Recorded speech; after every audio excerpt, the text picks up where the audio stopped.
British independent schools really are the gold standard of education internationally, and there is a real hunger for British education throughout huge swathes of the world, particularly Southeast Asia and China. A real way to crack the market, to make sure that the educational product is being distributed as widely as possible, has got to be from a digital platform. That's the challenge, that's the opportunity.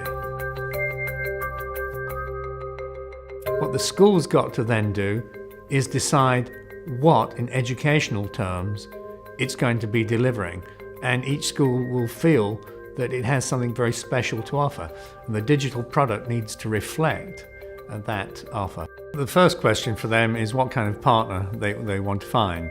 What kind of partner is going to be able to help them deliver the educational technology experience, a partner who will develop bespoke technology. It's really important right at the beginning to make sure that they establish the ground rules, who's responsible for what the delivery lines are, etc.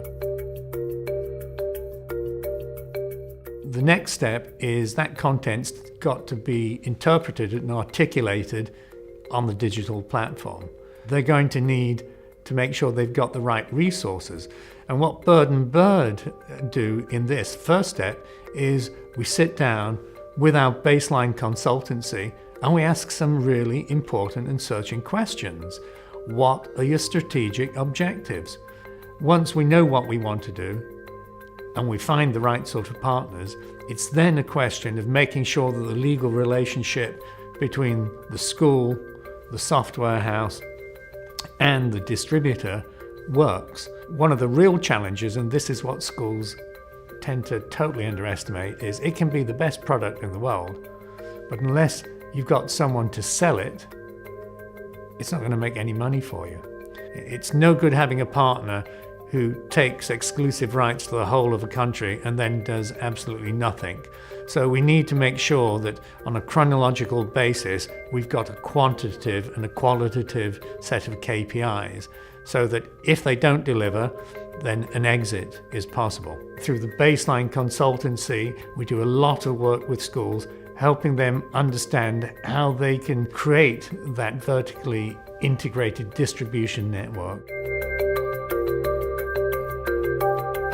Generally, the way to do this is to set up a special purpose vehicle outside of the school that is then granted the rights to the software and to the brand. We need licenses put into place between the school and the special purpose vehicle. Taxation of educational services is far from straightforward, and some are going to be subject to VAT, some not. You've got to make sure that you're going to comply not only with the educational regulatory regime, with all the other regulatory regimes that lay around that. So, for example, data protection, privacy. The other thing that's really got to be dealt with up front is the regulatory environment that this all happens within.